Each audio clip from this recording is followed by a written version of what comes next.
that's totally cool. Just going to start to record. Yeah. I mean, no, I get it. My dog's upstairs right now, but usually she'd be here in the picture with me. So actually, what I think I'm trying to do is I'm talking with our video guy or our editor, right? The audio editor guy, a good friend of Roy's, and I want to take out. I basically just want to pre-record. There's going to be our intro music, right? And then there's going to be the, like the logo or whatever. And then it'll just, what I wanted to do is I just want to have a pre-record that just says like Project Herpetoculture number, whatever, with Dan, right? Amphibicast. And then just that way, it's like not something that it's a part of the conversation. Cause at least from my end of it, and maybe you can tell me a little bit about what you've learned in this regard. It's like from my end of it, when I start the show and as a part of the recording, I say the spiel, all of a sudden I feel like I'm in character. It's like, it just feels like a less organic way to start. I mean, did you do it that way for a while or? And is this the beginning of the interview here? Yeah. Okay. Yeah. So when I started, I took everything really seriously because I wanted to put out something that I thought was going to be good quality. I didn't want to have it sound overly rehearsed, but I didn't want it to sound like it was really amateur. I'd had some experience in recording and for audio, what music production and whatnot. So I kind of had an idea of how the software and how the equipment worked, but it was a bit of a learning experience because I had to learn it on a new program. I had to learn it on GarageBand and, be a big boy and actually figure it out myself.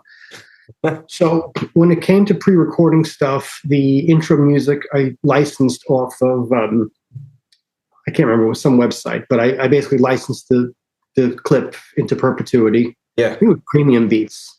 Cool. And I think that was, at the time, I think it was only like $40, which really was a win. What a steal, practically. Yeah, I know, compared to now. Although now with AI, people can probably do whatever they want. Yeah. So I did that.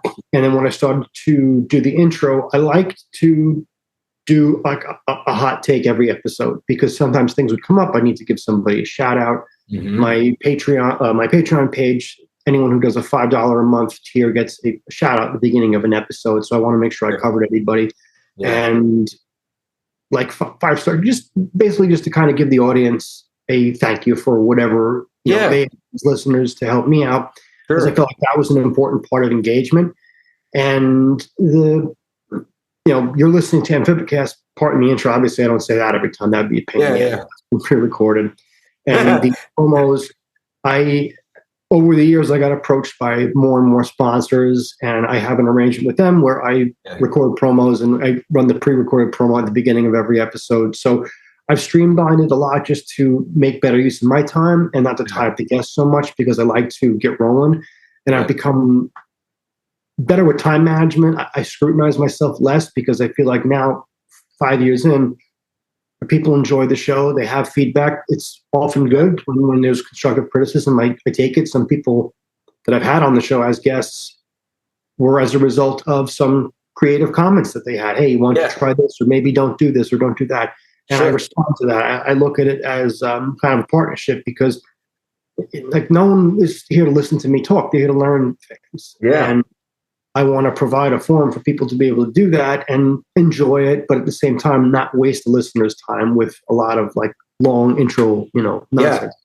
I try to get into it as quickly as possible, get to the guest, to get to the subject, because I don't want people fast forwarding through massive chunks of the podcast. Yeah. Which I'm sure you listen to podcasts, what happens nowadays. You got a lot of ads that just come in out of nowhere. I like to take care of all that in the beginning, all have everybody's attention and not disrupt the flow later on. So I try to keep the process as simple as possible. I'm a creature of habit, just like you and I talked about a little bit. And I feel like I don't mean to cut you off, but no, go ahead. I feel like it's a funny note that I would say that probably one of the most powerful indicators of whether or not I continue to listen to a podcast or not is how they handle their ad management. Yeah. I mean, look, something can be good enough to where I'll tolerate ads and I'll skip them, whatever. But some of them, there's ones that I just straight up pay for because I'm like, I will pay for this because I just don't want to hear anything. I just want to hear what this person has to say. I want to know what their information looks like. I love that. Anyway, yeah. So it's just the ads. If there's a bunch of crappy ads, I'm out. Anyway, continue. Well, as far as the ads go, you're absolutely right. It detracts from the listener's experience. And if you're listening to a podcast, even if it's free, Mm-hmm. I mean, the ads, they're going to piss people off. And a lot of times that reflects poorly on the reviews. Yeah. And I get it. People have bigger podcasts than you and I, and they want to make a living off of it. But yeah, I don't think you should squeeze people to pay. And the support that I get is just sort of organic. You know, I'm not making a fortune here. I'm sure you aren't either. Unless it's something I don't know. But it's a lot of work. And what I found at the beginning was putting in a lot of time. It's between the reaching out to a guest and doing research on whichever topic or whichever person I want to engage, the recording, the editing process. By the time all was said and done, one show that was an hour and a half was well over like a 5 or 6 hour long process. Oh, sure. Yeah, totally. Yeah. And I do all the editing myself. I don't have video like you guys have, so that wasn't an issue for me. That's not an elephant I wanted in the room, because that would have made it a lot more complicated. Yeah. But I just wanted things to go simply and smoothly, and that's where I've gotten. I like to think that I'm a pretty humble guy. I listen to the listeners, and they enjoy the show. And to me, that's good, because I'm a very harsh critic on myself. I'm very critical of everything that I do. Yeah. I don't want to put something out that I would not be happy with. And I say to myself, listen, if you can listen to something that you said years ago and think, all right, I had the right idea. Not necessarily, obviously things change. Life will progress to grow as a person. But I can say I'm proud of what I did 5 years ago, and I'm proud of what I'm doing now. And then I feel like I'm at least content with what I've put out. And there's a lot of competition out there now. There's a lot of podcasts, and I feel like the market's become so oversaturated that it's a different landscape than it was back then. So I've also slowed down a bit. I don't put out an episode every week for a number of reasons. Number one, I can't do it. I have a life the same as everybody else. It's not 2020. And expecting to go at the same pace that you went half a decade ago is just not feasible for me at this point in my life. So I try to put out an episode, at least one a month. If I can get 2 out, because I'm confident in the topic and I've got something good going on, I like to put out at least 2 if possible. But again, it's got to be an organic thing, because once it becomes a job, it's a lot. It is a lot of effort. People don't realize when you want to put out a good show, good podcast, good production, whether it's YouTube, whatever, it's a long thing. Yeah. And I enjoy it. I'm grateful for the success that I've had, but it is a lot. I need to pace myself now to accommodate what's out there, because rather than have people get so inundated with a huge pile of podcasts that they listen to on the regular, all right, maybe they'll look forward to mine a little bit more if it's less frequent. If it's more of a treat now again, rather than just an obligation, because you listen to kind of the same stuff as I do, and you're going to miss a week and you miss 2 weeks, and then you never get back to it, because it's weekly or bi-weekly content. It's just so hard to return to that and pick up where you left off and not get completely lost. Yeah. That's interesting. That's a good point. I mean, it's worth filling in a little bit of background here. It's like, I took, like a year and a half off of making the show, started right when my kiddo, like a little after my kid was born. And then, just all of a sudden it was what it was? It was a type of burnout, but it wasn't a burnout on the show. I feel like that's a pretty important distinction. I mean, the show was one of the things that was making me feel really energized. Every time we do a show, every time I talk to somebody about herpetoculture, I'd get so psyched. It was always just fun to hear what people had to say about it and hear their point of view.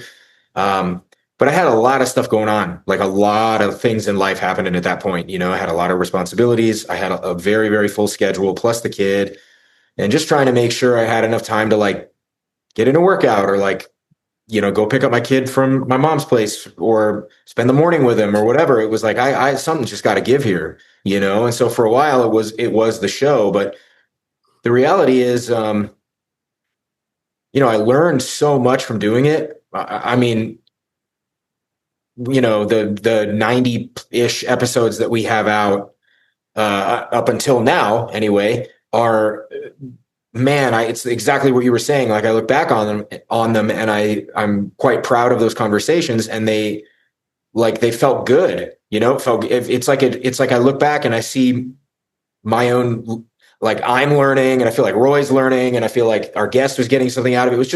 It was so great to have those convos with those people. And so it's like, it's nice to be back, but managing some of that feeling of how to like keep it all in balance there and put it all together. I mean, you've been doing it for much longer than I have. Like, do you feel, what are some challenges that have come up for you in keeping consistent and being able to stay on schedule and stuff?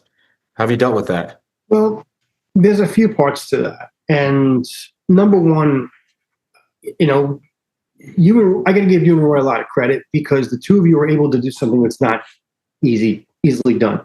The both of you have personalities that complement each other really well. And I can listen to the two of you and really enjoy the experience, because it's not the two of you bullshitting, BSing with each other. Oh, and then the guest is kind of off in the background, which has happened with podcasts with multiple hosts. Yeah. The two of you have this dynamic where you can play off of a guest and get a really interesting conversation. You input things, and you have a certain personality. Roy has a certain personality, and there's a magic there, and it works. So you and I talk occasionally since you guys stopped the podcast, and you have to take a break. I mean, you had your son, right? Mm-hmm. Congratulations. I mean, that's what's more important. Yeah, he's the best. Yeah, and I mean, my kids are obviously much older than that, but I have to be involved in their lives. I have commitments after work, at school. It's not 5 years ago, and our hunger for social engagement is not bound by everything that went on 5 years ago in 2020. Sure. I don't want to open that can of worms, but the point is, people engaged each other differently then, because people were trapped on little islands. Yeah. And all you could do was shout from one island to the other, and you were so happy to hear anybody say anything that it didn't really matter what they said. Well, actually, not really, but I know people who wanted to just socialize and have like-minded conversations with people that weren't into the same things. Yeah. But I noticed that within the past year, things were. I looked at my statistics and my audience and whatnot, and my audience is very consistent. It is also a very niche topic. So I focus on amphibians, primarily dart frogs. So there's a limited amount of water in that well to draw from. I feel like you guys can have more. We can have the same topics, but if I did an episode on varanids or crocodilians, a lot of my listeners are going to be like, wait, what? Because a lot of them don't keep anything other than frogs. Many of them just keep dart frogs, and they've never kept any other species of reptiles or amphibians. So it's kind of like, you go with what you know. You cater to your audience, and the audience that I've developed and cultivated, and it wasn't even something that I actively went for. It just sort of happened that way, because there was a lot more high-level engaging content and research in Drobates than there was for certain other species that had been just generally well-studied. There's so many species of dendro, which for listeners who aren't familiar, those are dart frogs. Mm-hmm. And,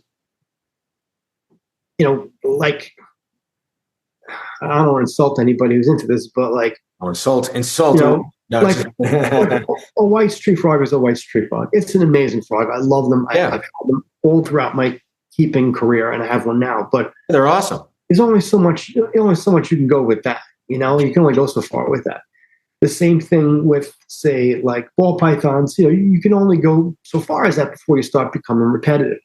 With the Drobates, there's a lot of species, there's a lot of locales, there's a lot of issues, there's conservation issues, there's genome issues, and there's but in actively pursuing all those topics at the pace that I did, I really drew a lot out of that. I mean, I drew the well dry, and for new research, it takes time. And a lot of the people that I've had on the show, I've had on multiple times, because there's only so many people. There's not we're not talking about like geology here, where there's a global study institutions and stuff like this, right? So it's exactly worldwide, people doing it at high levels, government funded, et cetera, et cetera. I mean, everything, private and government, the whole thing. Yeah, it's great. And I've had people on multiple times, but we usually have to space it out over a year or 2 years because I might have a guest on and we're discussing a research paper or something like that, or a new locale that came in, or some relevant topic that's kind of time sensitive. Yeah. And then it's all right, well, I need a year, I need 2 years to go and have new material from this person because whoever this person is has to go back out into the field or has to finish a study, can't release the paper or can't. So again, it's pacing yourself. I like repeat guests. I like to have people that can come on and give us updates because I don't like to think that this is a one and done type of thing.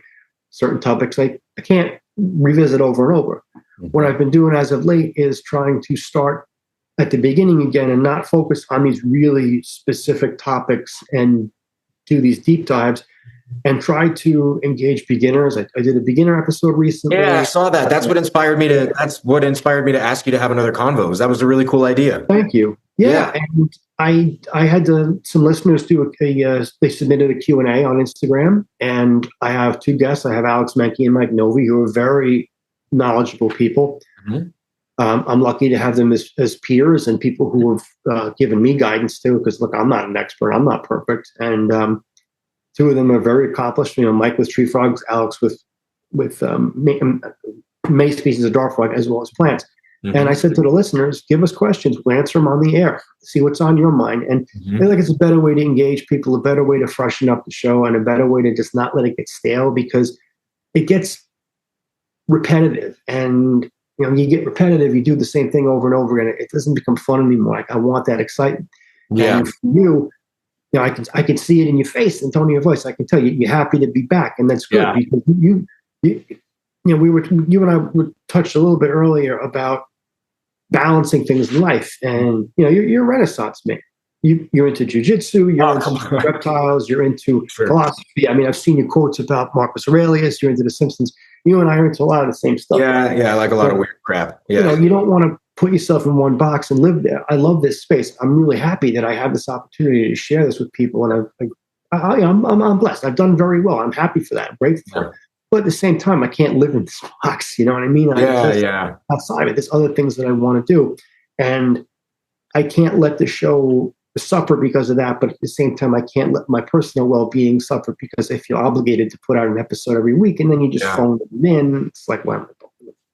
Yeah, no, I completely get that. I mean, I think one of the things that I really love about doing the show is, like, it sounds so selfish, right? I mean, we've done, I remember Roy and I having conversations about how, like, well, it's probably really good that we talk to as many people in herpetoculture as possible because, some of them are going to be profoundly influential figures inside of this world, inside of herpetoculture itself. So the more information from those people, the better. And, we kind of had these conceptions around, like, what we thought, what value we felt we were, like, offering to people. It's not just fun conversations about reptiles. Like, we feel like we're offering some insight here on some level. But the reality is, like, what brings me back to do it is that it's totally a selfish pursuit. Like, I'm the one getting the learning. Like, I'm benefiting from this. So, like, I'm going to have this conversation anyway.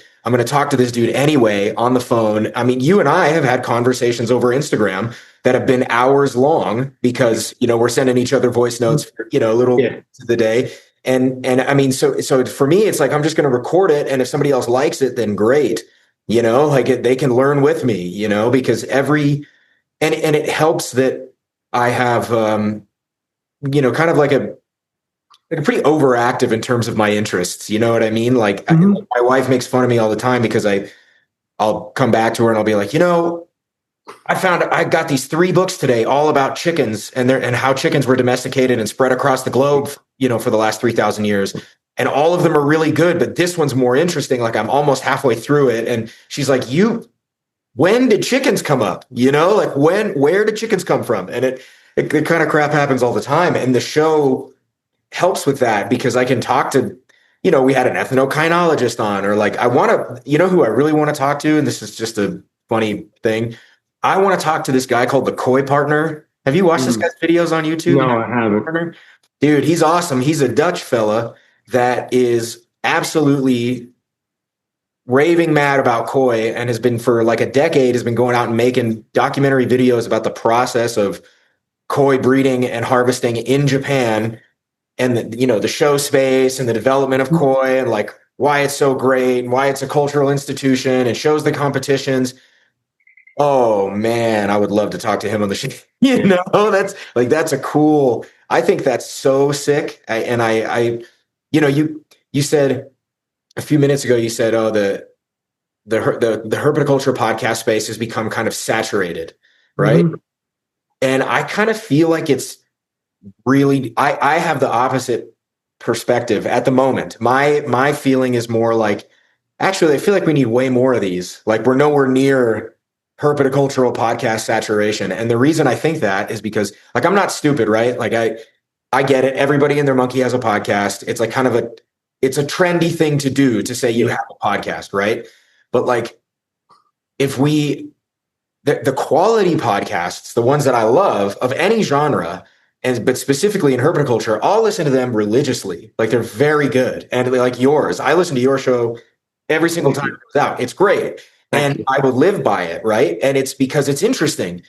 And the reality is there's nowhere near enough interesting herp podcasts. Like there's a lot of great ones that I, again, like that I'll listen to regularly, but I could fill many more hours in a day with many more really good herp podcasts, like I'm just waiting for somebody to do like some kind of podcast version of the live of like herping, like some podcast version of herping, like where you're with the person doing a live podcast and you're out herping together and recording it, the whole thing. It's cool. Not edited. It's just you know what I mean? I'm just waiting for somebody to do that, because they have that in fly fishing. The fly fishing videos and podcasts are unbelievable. And they've gotten me to check out spots in Colorado that are right here close to me that I just didn't even know were available. I was like, I didn't know I could go there and fish. And I went to this one spot the other day. I caught that big old brook trout that I showed you a video of. Yeah. Oh man, it was so great. So I feel like we need way more herp podcasts. I mean, it's like, again, like no disrespect to the way that people do things. Sure. There's certain shows that I don't gravitate towards because they don't speak to me the way certain other ones do. Yeah. What you and Roy do and what Dylan does, and like there's some other good, Bill Strand was like what's the word I'm looking for? Like Bill Strand walked so that what's that expression? He walked so that we could run, or what's that expression talking about? Yeah. He said, he's great. Bill Strand laid down a foundation and built a mansion on it in terms of how to create a podcast, how to engage people. And so good. I'm not into chameleons, but I can listen to Bill because Bill's enthusiasm and his curiosity contagious. The way that he speaks, his mannerisms. And so good. He doesn't release episodes as often as he used to, and he and I speak very sporadically now.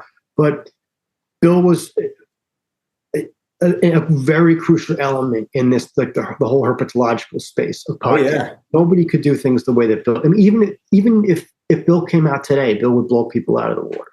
So a lot of respect to him.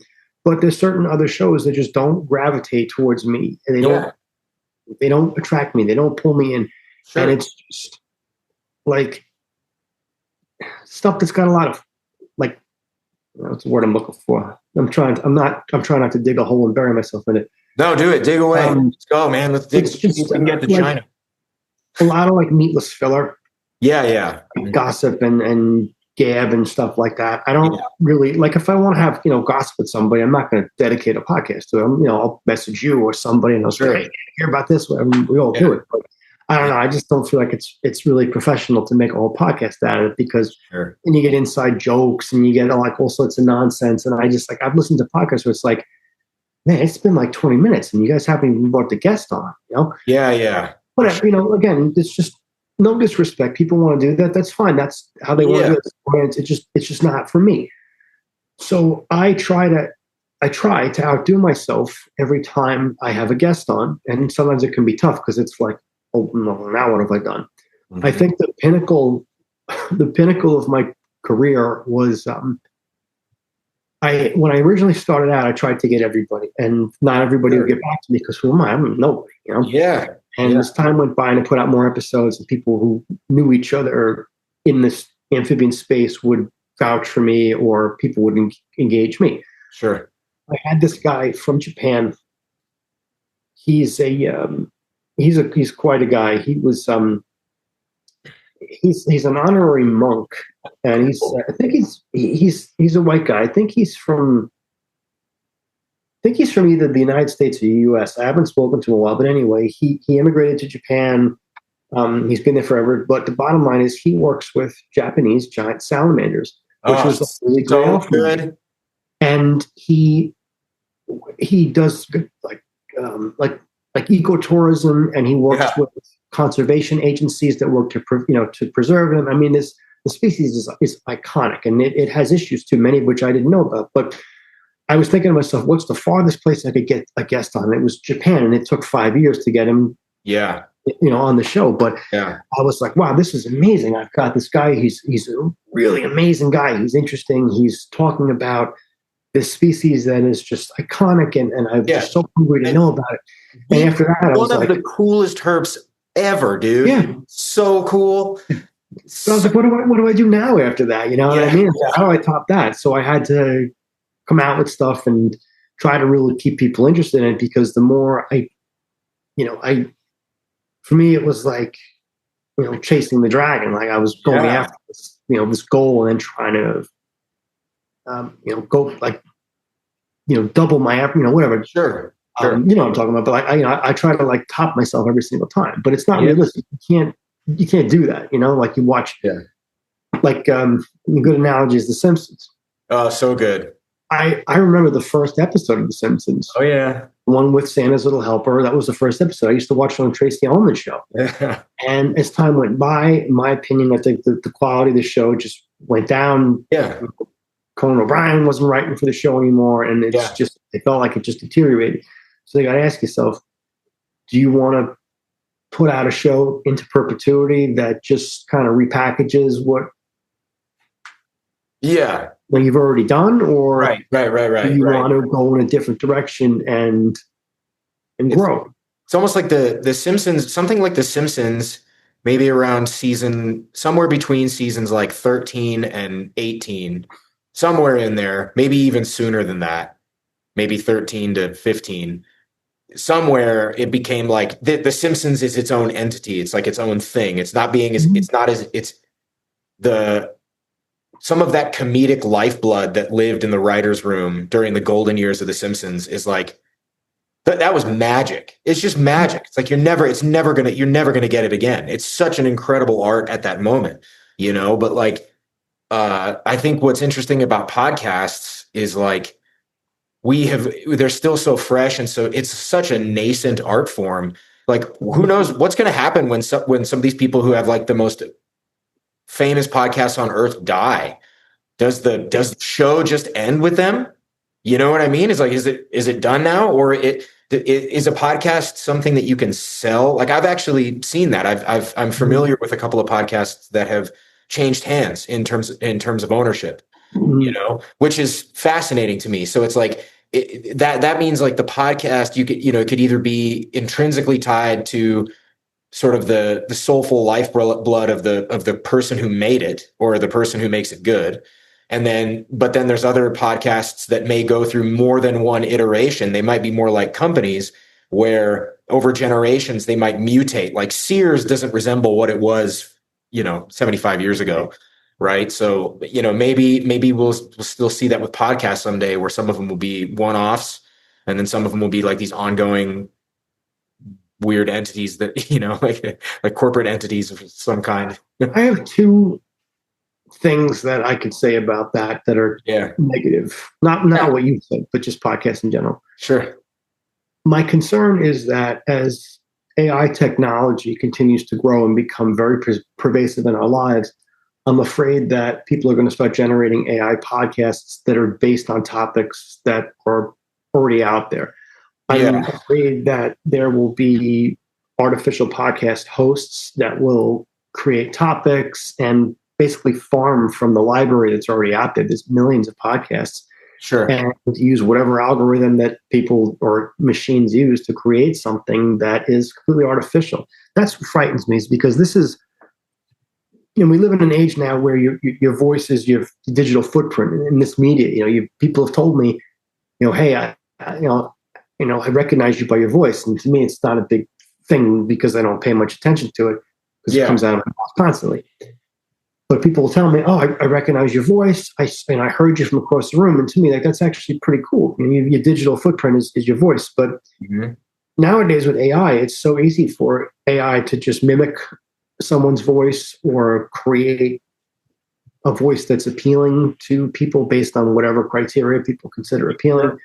And it's just, I'd hate to see things get out of the hands of the original creators, because ultimately this is a creative endeavor. You create a space for yourself, you create a media. And I've seen some podcasters out there who created a whole brand based around the show. Yep. And they have it's really cool. They have a whole like media kit, so to speak. And I'm just concerned that people are going to get lazy and they're going to think that that's acceptable, and they're going to be okay with listening to something that's completely artificial based on topics that they want to hear about. And I know that they're out there because I've heard them. I've heard AI podcasts, and it's like you pick it up on it after a couple of minutes in. It's like, wait a minute, this is just a voice telling a story. This is not someone having a real conversation with somebody else. Sure. The other thing that concerns me is, and I'm sure you've seen this too, is a lot of people out there they put a podcast mic in front of themselves. You don't see any host, and they film a YouTube short or a TikTok or whatever talking about some topic. And it's like, I know that there's nobody on the other end of that table asking you a question. You put that mic in front of yourself because you're trying to make it look like you're on a podcast to make yourself seem more credible. And it's been proven that people do that. There was actually an incident where somebody, I can't remember, I should remember all the details, but somebody did that, and they made it out as I think it might have been Rogan actually. They made it out like they were being interviewed by Rogan. They played some background clip of him asking a question, and then they panned to the person speaking into the microphone and answering it in kind of a self-promotion. Sure. Yeah, and it was really just a dirty thing to do, and people do that now. And having a Rode mic or a Shure mic in your face and earphones on, that doesn't give you credibility. That's that's like cheating. You know what I mean? Yeah. And like some of these people who are doing it, it's like, I seriously doubt that you actually have a podcast based on what it is that you do. And those are the things that worry me. I mean, okay. So I definitely have thoughts that I've just got to try to make sure they all come out in a good order here. At least with regard to like the value, I actually think they both kind of answer the same. I can answer both points with the same kind of information. I don't in any way I don't think you're wrong about those things to worry about. I think all of those are totally reasonable things to be concerned about. And, with any new piece of technology, you're going to have problems that are faced by that because of what the kind of leverage that those pieces of tech give you. So I'm totally sympathetic to that.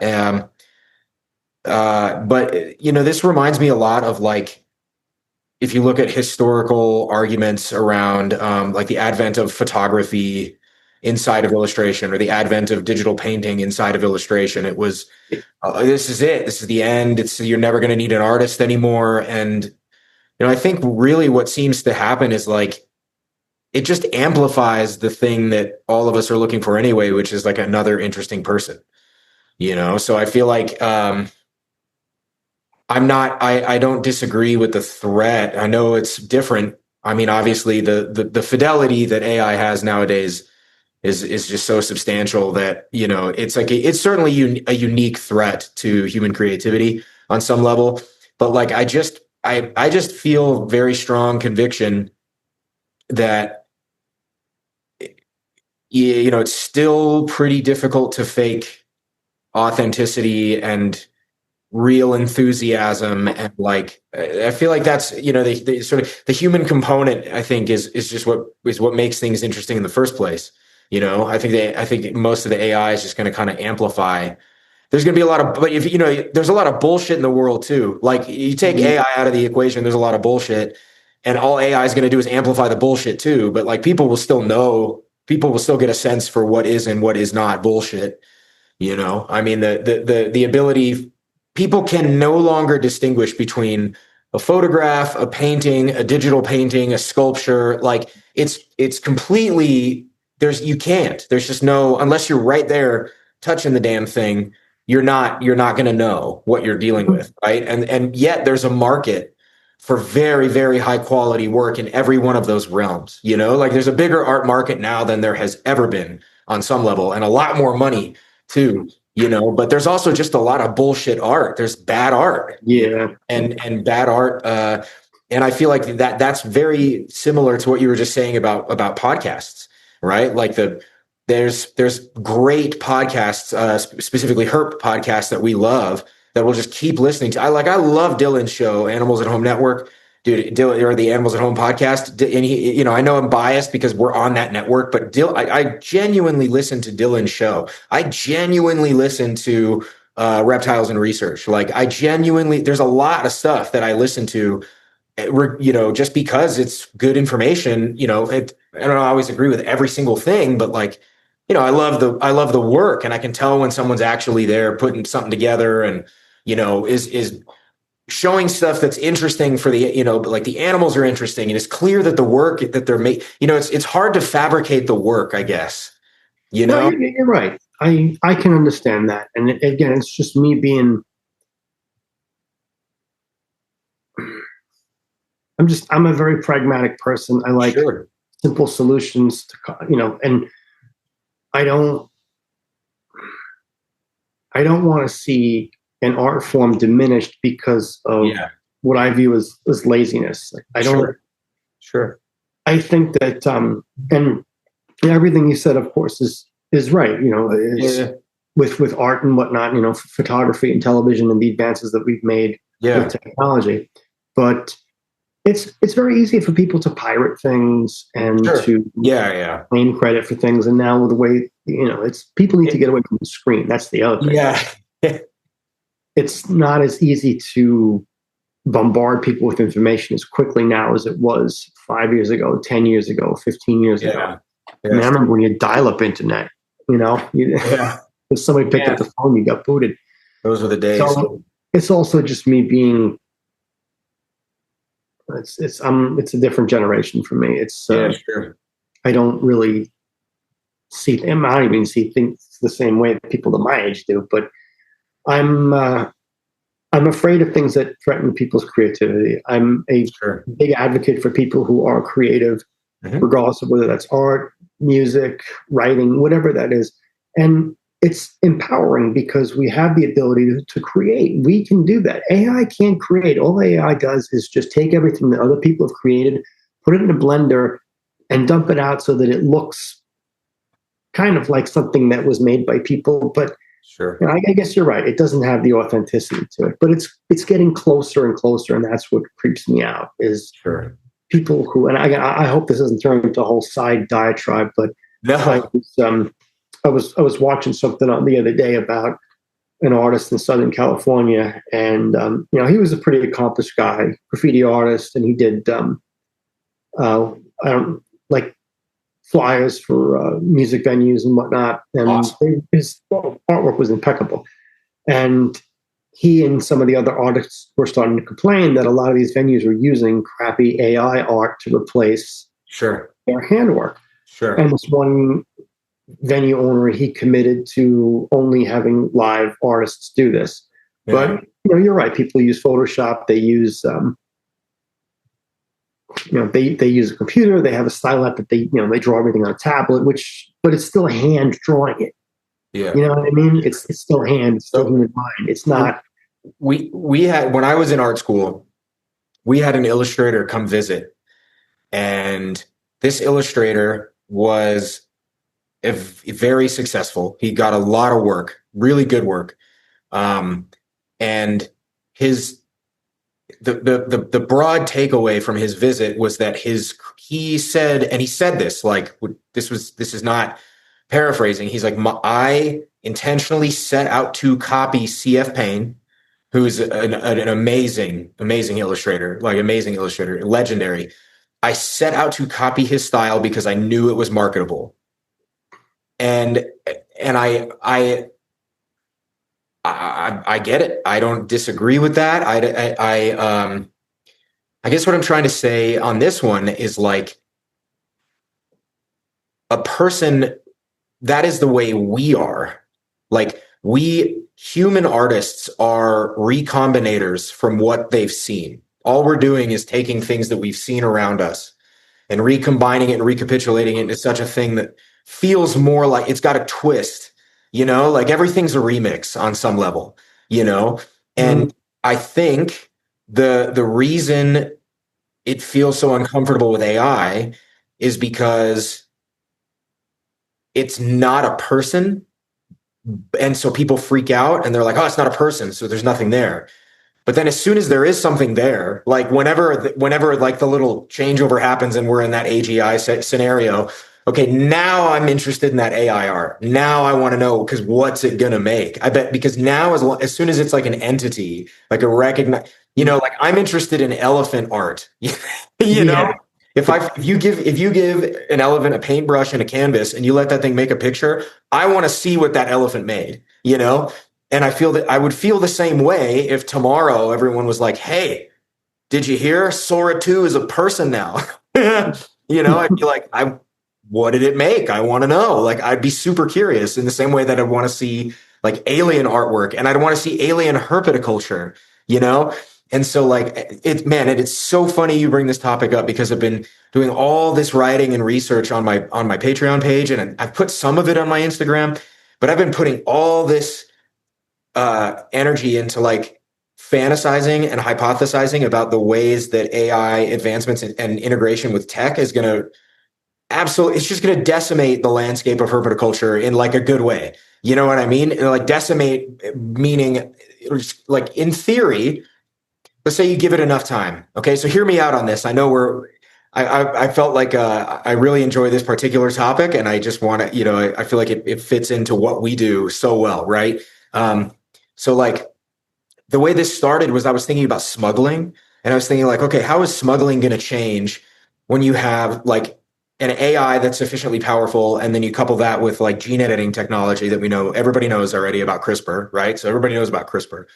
You put those two things together and what happens when you're not looking for like a suitcase full of lizards and snakes and tortoises, you're looking for a flash drive with a bunch of genomic information on it, and you can, like you can have pure, whatever you want to define as like pure locality Sinaloan milk snakes, because we can keep it 100% with this AI agent that's going to help us out, keep this snake legit, and it's never going to deviate from the ones you'd find in the mountains of Sinaloa. Like you're good, right? But then you can also have the gnarliest hybrids you'd ever imagine, and you could put all of them inside of enclosures that have, like AI system controlled lighting configurations and temperature control. Like the amount of fidelity, like as it stands now, we have to like invest so much, all of our energy that we put into all of our herps and all of our time with everything that we have to do with our herps. It's all put into like just using our senses and our senses alone, which is great. Like it's amazing. And I'll do this for the rest of my life. That's great. But the second I can plug in and I can go 10 layers deeper with that same human attention, that same kind of stupid obsession with these uromastics that I just can't get enough of for some reason, the second I can go 10 layers deeper and know that they're not getting enough of this one vitamin that would have been found in the mountains of Israel where the ornates are from. You know what I mean? Like I can't wait to have that kind of fidelity. So bring on the AI and the CRISPR. Let me ask you this question then. Sure. The last time you and Roy had me on, a lot of our discussion focused on the zen of keeping, if you want to phrase it that way. We talked about the benefits it has on your mind and how you, at least with the frogs, you don't operate in a vacuum. You have not just one animal or two animals in a tank. You have many. You have plants, you have microfauna, you have all this stuff. And That's all one holistic experience, and you have to tend to it. You have to take care of it like it's a living garden, like it's one big organism. Yeah. And you can fail if you don't take care of it properly. You can fail. So let me ask you this. Yeah. With respect to what you just said about being able to have as much information as you can about your husbandry parameters, about the healthy animal, and whatnot. What if AI completely took away the animal part of it altogether? And what if there was a point where in herpetology there were no live animals in collections anymore? It was just AI generated images or synthetic or something like that. And completely synthetic plants, synthetic animals, all that stuff, or it didn't even exist in the real world. It just existed on a screen like some sort of a video game. Yeah, like Ready Player One style. Like, what happens then? Yeah. I don't know. That's a really good question. I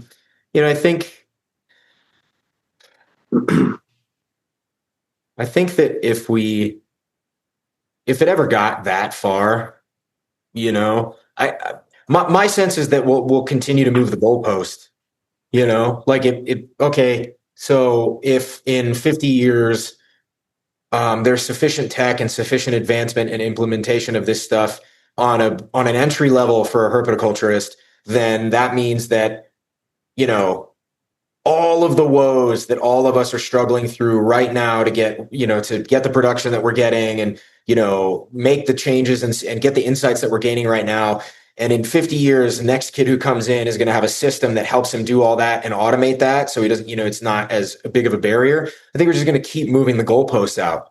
You're going to have like a whole group of people who, they're going to get into herpetoculture and they're going to have bought the bearded dragon chip that like expands and turns into an app on their phone and presents the lizard and whatever. You're gonna have people who say, that's how I started, but I want the real thing. And they're gonna go get back to the real deal. And then you're gonna get the people who use the chip, and that whole world is just gonna become about what kind of creativity can I bring to the table now into this system that solves the problem for us. I mean, I've been looking at I've been researching a lot about, I know I mentioned koi, but I also was looking into betta fish because I've said this before on previous podcasts erroneously. I was wrong about this, but I've said I think that almost all domestication in the past has been with regard to labor and food and, we get something out of it.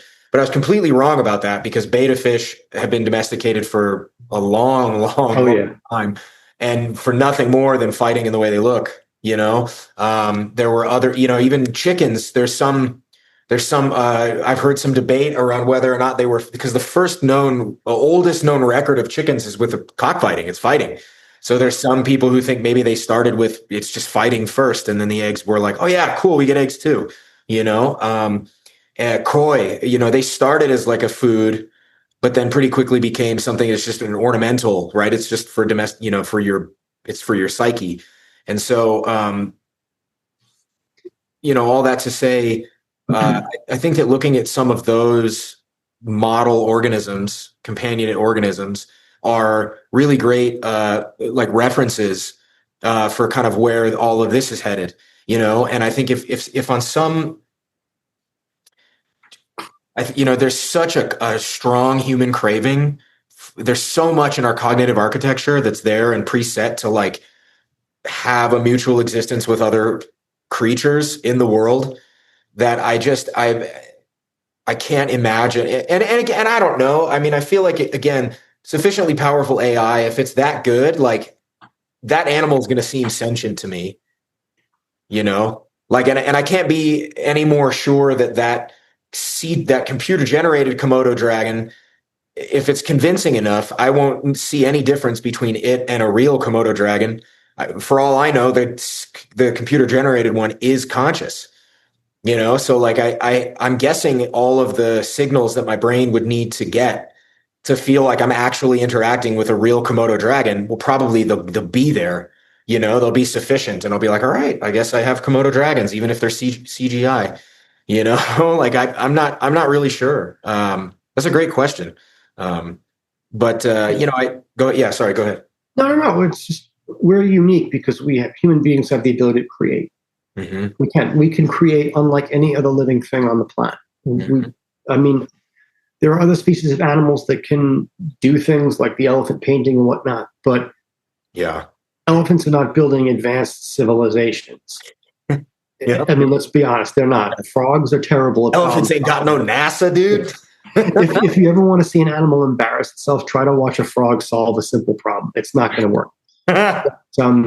We we can create, and that's what makes us unique as animals, and what makes us unique as humans.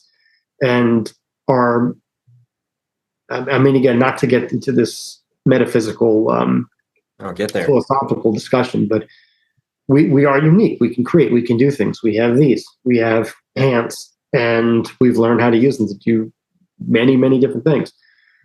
But I just find that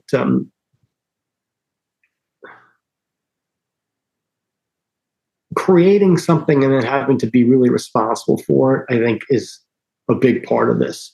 And especially with the frogs, because the frogs, they're fragile. They need to be taken care of. And I'm responsible for that because I created their home. I can't just, if I disappear, it would be catastrophic. Yeah. So for me, removing any kind of real element from that, I think that it draws away from the human experience. Because if you have an AI generated animal, sure, you can have all your emotions however you invest in it or not. I mean, obviously people become emotionally invested in things. You read a book, you watch a movie, you hear a story, you hear a song, you become invested in it, you take it internally, you feel it, you cry, you laugh, you do all that stuff. That's what makes you human. But the same thing, when you're caring for another living thing, you empathize with it, even though especially, I mean, they don't care what happens to me. They don't think that way. Sure. They don't exist that way. But I do. So for me, it's so neat. Come on. But I leave open. I leave open the space that somewhere in that brain, Gregor Mendel, my San Esteban Island iguana, who hates me with a passion. There's a part of me that's like, I bet he likes it when I come downstairs. He's probably like excited to see me a little, Some animals do weird things, and another component of AI is, and this is someone I had as a guest on the show a long time ago. He was a scientist, and he answered a question that I asked with a very insightful answer. Mm-hmm. We were talking about a piece of research, and I said, "Well, what happens?" He says, "Well, there's two things." He goes, "There's what we think will happen and what actually happens." And the two are the same. Because that's a really good way of looking at it.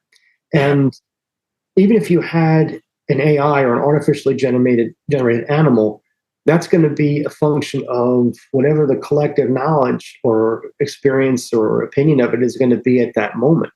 Mm-hmm. I was reading a book about the 1916 shark attacks in Jersey.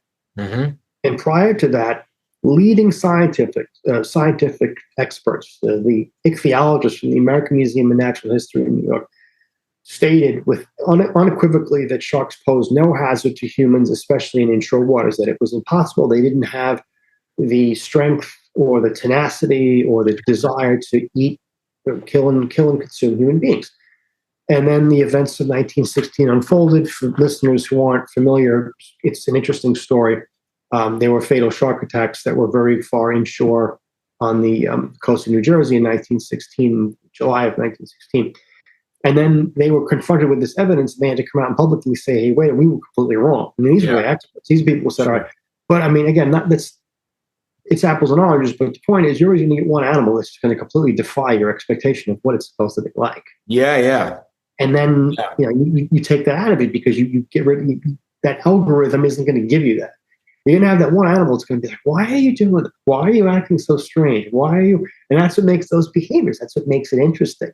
And you think to yourself, like, why, like, of all the things to do, why are you doing this right now in this way when everything everybody says you're not supposed to do that? Like you mentioned about a frog looking at a person and actually caring. There could be. There probably is one out there out of the millions and millions of frogs that might look at a human being and say, "What is that?"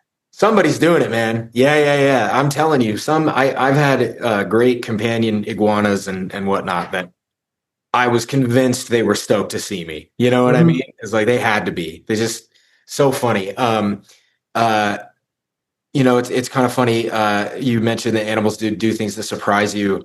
I hope you don't mind me detouring just a little bit to. Are you familiar? You see that that Arcadia brand put out like this food, like a snake food, a meat food alternative. Yeah, I've seen that.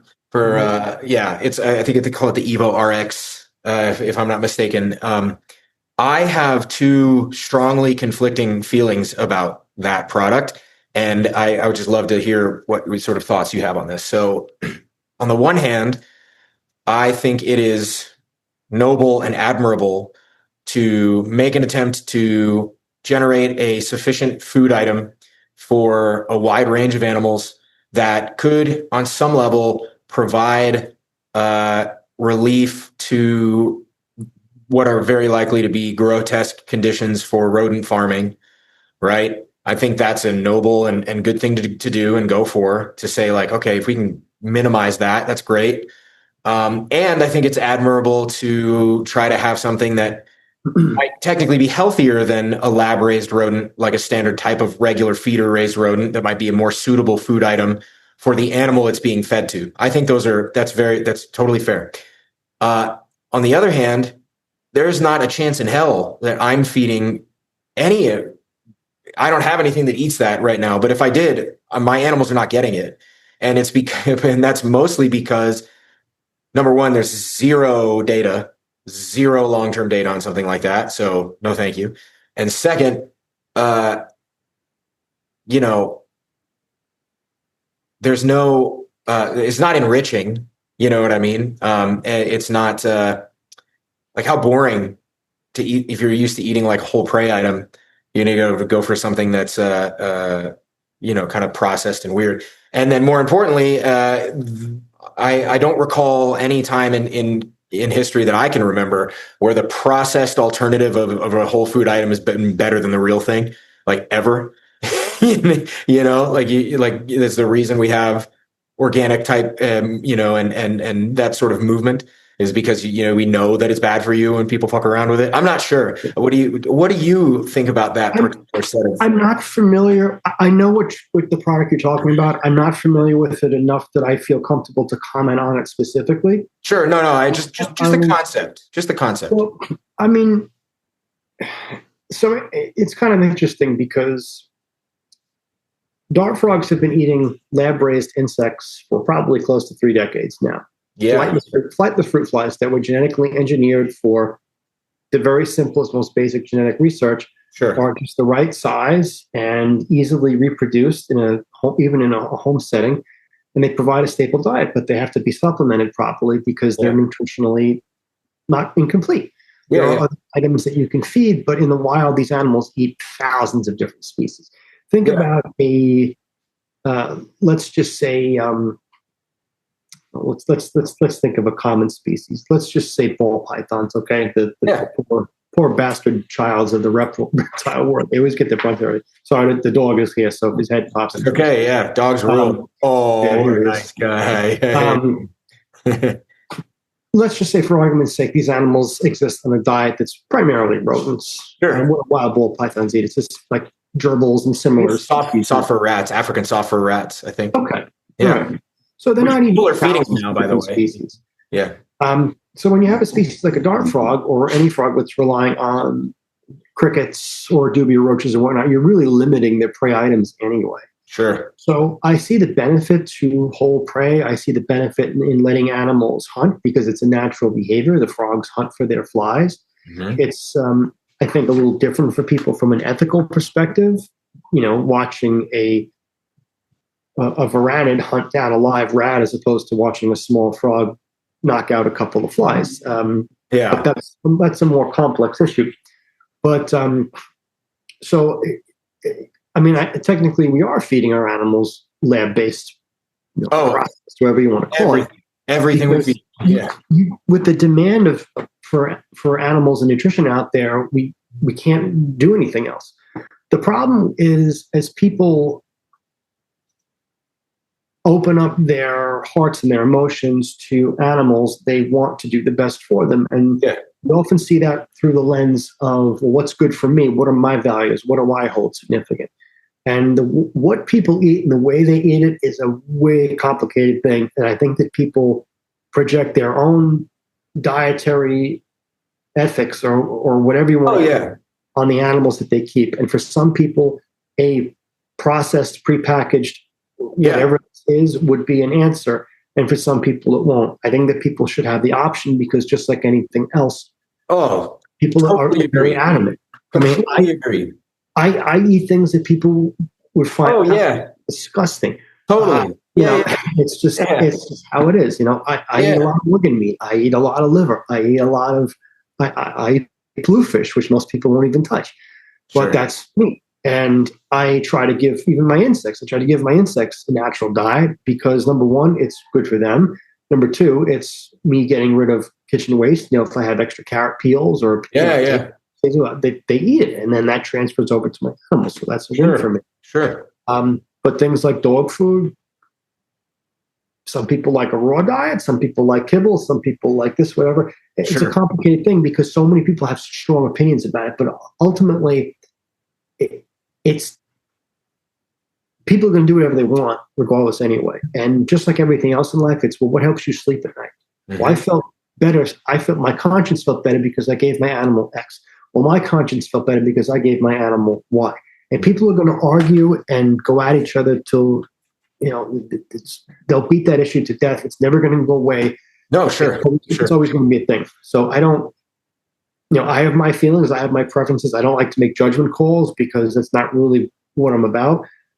I personally feel more comfortable with live animals, especially these types of animals who have a more specialized diet, getting something as close to what they would experience in a wild setting as possible for the reasons that you said. Enrichment reasons, many animals, especially ones that are ambush predators, they exist to ambush prey. They're reserving their calories. They are, they've stayed at a place and they hang out there and they live there and they wait until something comes along. That might be hours, days, weeks, or even months. Look at invertebrates. Look at tarantulas. Sure. Nothing might crawl past the opening of that burrow for 6 months or a year or longer. And they just sit there and they wait. So I think that allowing that behavior to act out is important. Obviously, there are ethical concerns. There are things that people are comfortable with, and there's certain things people are not comfortable with. Yeah. I like to stay kind of in the middle. Mm-hmm.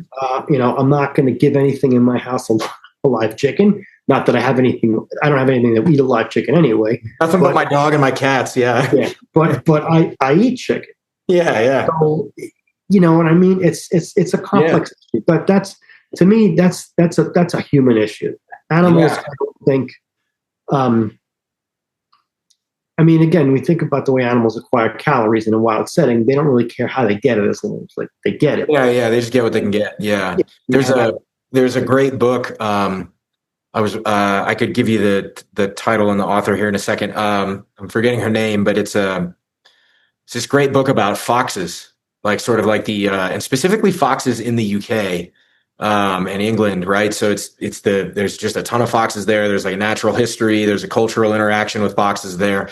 It's a really great read. But there's something I noted was really cool is the author was mentioning a study where it was determined that wild foxes that fed more heavily on human garbage, like throw out from humans, had better weight and a lower parasite load than their more wild counterparts. And I was like, that's freaking cool. Like I've been playing around with this idea of like liminal wildlife. It's like that wildlife that's like right on the fringe. They have they have like interactions with us and a lifestyle that revolves around our structures, but they're technically wild animals. So, like foxes, coyotes, squirrels, crows, magpies, pigeons, all just cool stuff, right? I mean, there's probably a lot. There's also probably a lot more than that. But, I'm really fascinated by that because I feel like that there's insights in there for herpetoculture, in some way. Absolutely. And I'll give you a made up term for it. We'll call it human adjacent. Yeah. Human adjacent. Yeah, for sure. Absolutely. Yeah. Human adjacent, liminal. It's all, yeah. But it happens more than we think. I mean, think about how many species we make life easy for them. We provide them food, water, shelter. Yeah. yellow jackets nesting in the side of my house. Oh, Why? yeah. House? Well, it's warm, it's safe, and there's food nearby. Yeah. I'm not, a log or a tree. I mean, it's not that where I live, those aren't really options either. But Yeah. frogs, white tree frogs in Australia, they hang out in toilets. Yeah, totally. Yeah. Steady supply of water. Yeah. And we provide those needs, and they're going to exploit, and they're going to take advantage of it. But at the same time, like what you mentioned about the lower parasitic load, it's the same thing with amphibians. We're feeding them, hopefully, parasite-free, pesticide-free diets that allow them to live long lives and thrive. Mm-hmm. You look at the life expectancy of a wild wolf. Wild wolf lives maybe 5 years, maybe 7. Wolves are terrible at staying alive. But you look at a domestic dog, even with all its health problems and whatnot, 10 years, 15 years, sometimes more, less. Things. Sure. We provide a very different environment with food, water, shelter, all that stuff, because look at how we're terrible at staying alive. We are, man. I mean, sure. Trying to kill ourselves all the time. Break a leg, you go for it. You ever see? Yeah.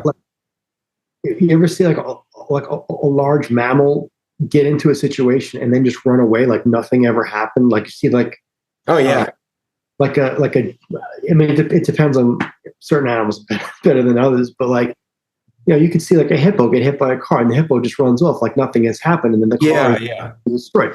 There's a wild vigor to that we don't have. Yeah. But I don't know. I mean, to return to your original question, personally, I would feel more comfortable giving a snake that eats rodents a rodent. Yeah. Give a dog that eats insects an insect, and then somewhere in between balance everything else out, because sure. People today are worried about eating processed food. Sure. And but on the other end of the spectrum is, how do you feed billions of people on the planet? Oh, sure. Yeah. By no means am I suggesting there's like some holy alternative that just check every box, like I think inevitably what you do, it's all trade-offs, right? There's no solutions. But it's funny, something you just mentioned there, it's like the dogs and the wolves. It's like, we got dogs that regularly live to 15, but wolves, they die relatively quick. And I think the thing I'm going to be a jerk ass and push back on that a little, because I think that there's a strong difference between average lifespan and life expectancy.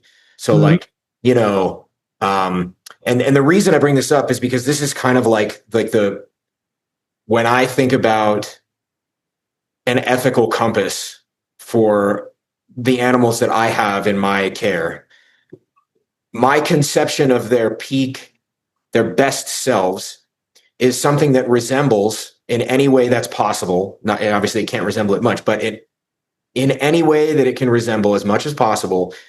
And let's use an Egyptian Uromastix as an example. An Egyptian Uromastix that has a healthy enough lifestyle, both dietary and behaviorally, that it can actualize all its behaviors and actualize its life and reproduce and do its thing.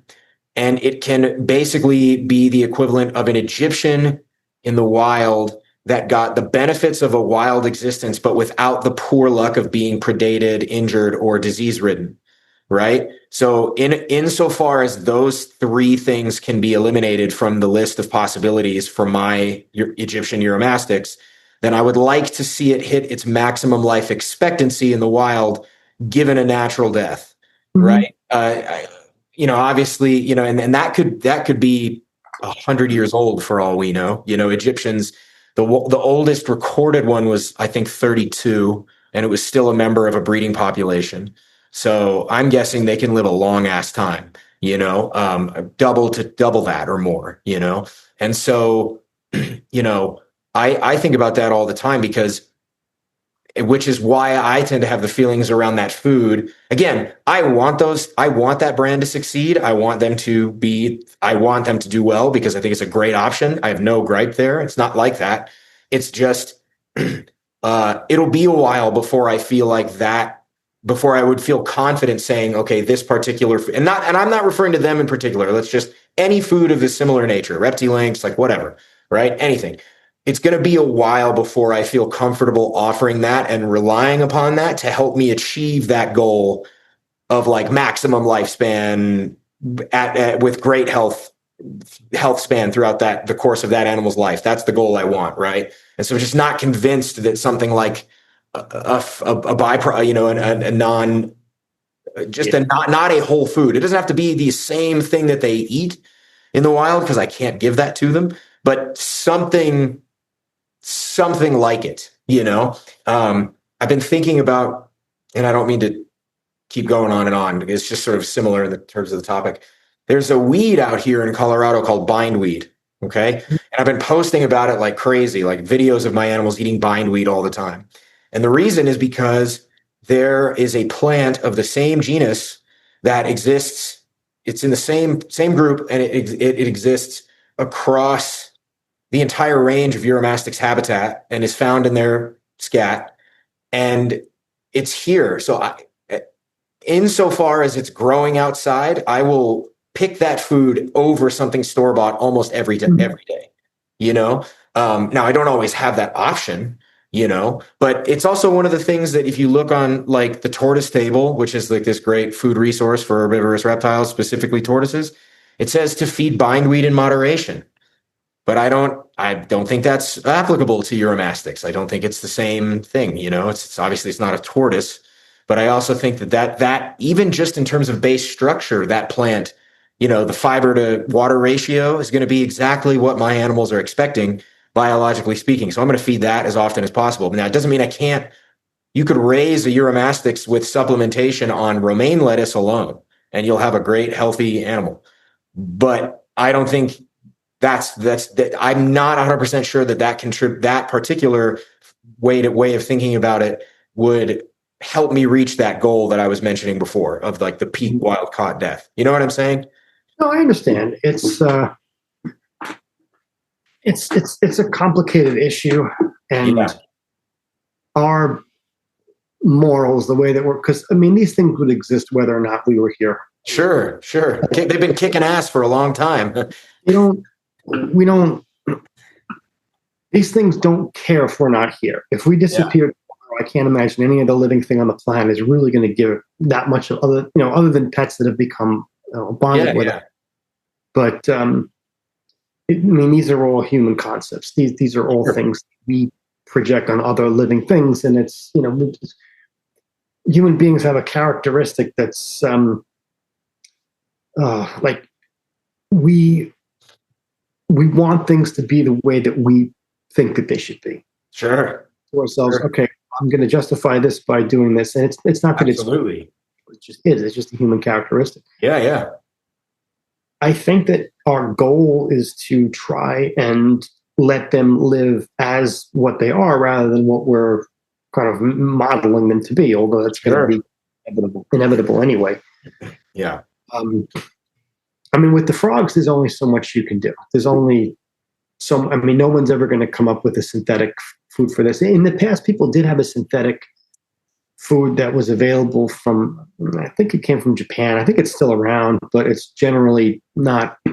There's a lot of opinions about what you feed certain species of, like Pac-Man frogs, or pixies, things like that, large carnivorous frogs. And it was kind of generally understood among the community that the process, it was like a kind of like a paste that you form into a peanut blob, and you would put it on tongs and you would feed the animal. It was supposed to be a complete diet. Sure. Again, the last time I visited this topic was 5 or 6 years ago, but the point is, it was generally accepted that this kind of is not a very good alternative. It's just give them insects. You look at studies of what they eat in the wild. They eat a huge varied diet. I don't know what the difference is between a dubia roach that's been bred in captivity and some wild roach from Central America. I don't know how much of a difference there is. I can't imagine there's a huge difference, but it goes from species to species. Obviously, the dart frogs can't eat the same thing that a pixie would. Yeah.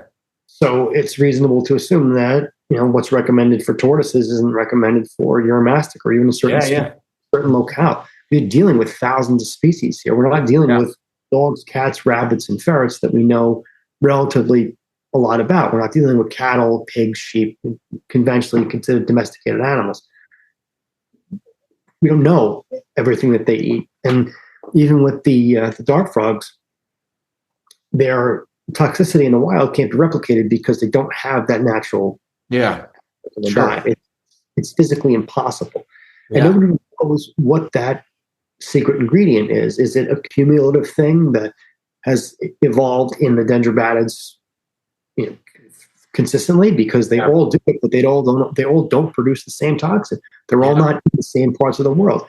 They're in a very biodiverse, bio-rich area, but nobody really knows which plant or which insect causes it to go from A to B to C and to have them become so toxic in the wild, and they lose the toxicity in captivity. If they're captive bred, they have none of it.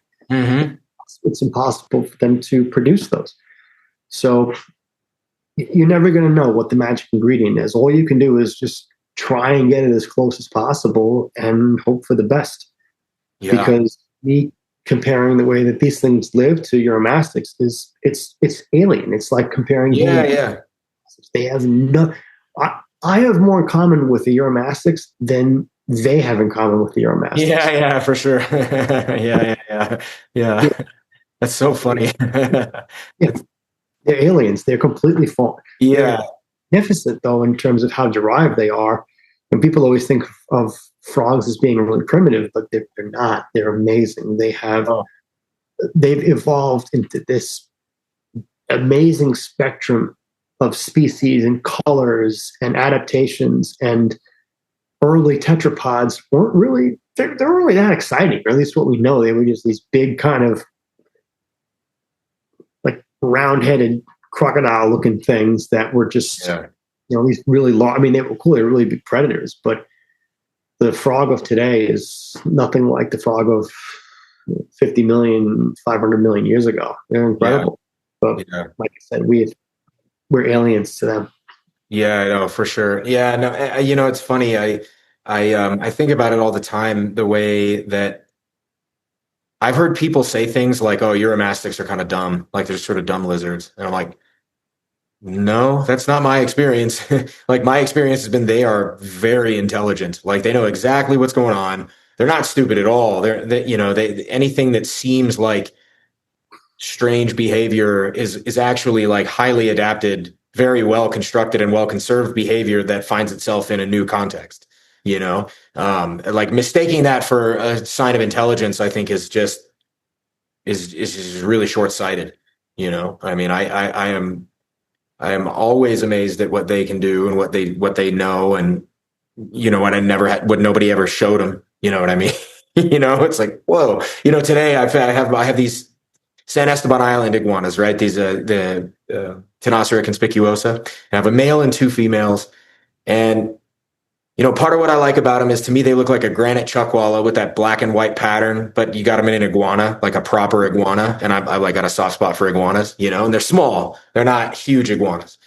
And where they come from, they share habitat with chuckwallas.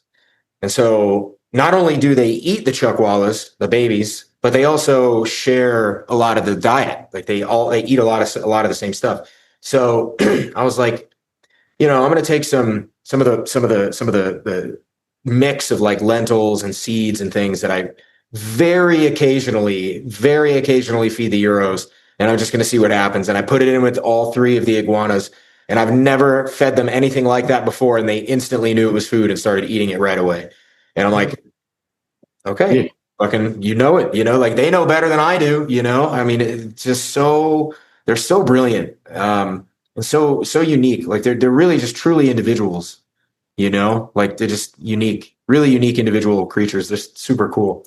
So I am going to have to probably call it here, because I got to get my dinner ready for my wife and my son. They're on their way home. But Dan, please can you tell people where they can find you if they don't? I mean, I'm sure everyone listening already knows, but Of course. So Amphibicast is available on all podcast players: Apple Podcasts, Spotify, Amazon, Buzzsprout. I find it in weird places sometimes. So if you can't find it, you just Google Amphibicast. It'll take you to something. Otherwise, just open your favorite podcast player. And I encourage you to listen to as many episodes as possible, because I try to give. Again, this episode, you and I have just been spitballing and giving our own opinions. But I tell people, my opinion doesn't matter. I interview people from a very different walks of life, people from different disciplines, and I try to take something from everybody that everybody says, and internalize that and use it in a way that's going to be beneficial for our understanding of frogs and how they can be conserved and best kept in captivity. So if those are topics that interest you, I would really hope to have you as a listener, and check it out. You can follow me at Amphibicast on Instagram. I'm not on any other platforms. I'm not on Facebook or anything like that. So Instagram would be the way to find out about the show and show announcements. Nice. And, of course, I want to thank you. And I know Roy is here, but I want to thank Roy anyway, because I have a tremendous amount of respect for Roy as well. Yeah, Roy will always be here in spirit. I messaged him the other day because his voice was in the original introduction to the episode. Yeah, I know. And I a lot of times Roy's kind of quiet in the background. He says, "Oh, I'm not in the show anymore." I said, "Don't worry." I said, "I'll just pretend that you're still there, but you're just being really, really quiet." Yeah. No. I'm with you, man. Roy is he will be missed. I'm sure I can get him on the show now and then. You know what I mean? Maybe he won't be a constant host like before, but I bet now and then I can rope him in and be like, "Hey, just come on, hang out. Just come sit bullshit with us." I'm excited for the way things are going to change a little bit, because the style of the show will inevitably change just because it's not the two of us anymore. It's just me, but I think it's pretty exciting, because I think it's a way for me to just get a little bit more creative and just let more of what interests me really lead this thing, because that's the whole reason I like it anyways, because it's just interesting. And thank you, man. I really appreciate you coming on. It's funny. We, ever since we started talking by way of doing each other's show, I think it was your show first. I can't recall, or maybe we had you on first. I don't remember. I don't remember either. I think you guys had me on first, and then you had us on as a backup, or a follow-up rather. Yeah. And you and Roy on separately, because you two were very interesting people and very different people. So I didn't want to have you guys lumped on one episode. Sure. That's right. Well, and so ever since then, we've had great conversation and a lot of great just talks over fishing by way of Instagram. So hopefully we can get a chance to go out and throw some line together one of these days. So thanks, man. I really appreciate it a lot. Anytime. And thanks for letting me on. I always appreciate coming on and talking to you guys. Absolutely, man. Absolutely. Here, I'm going to stop the record.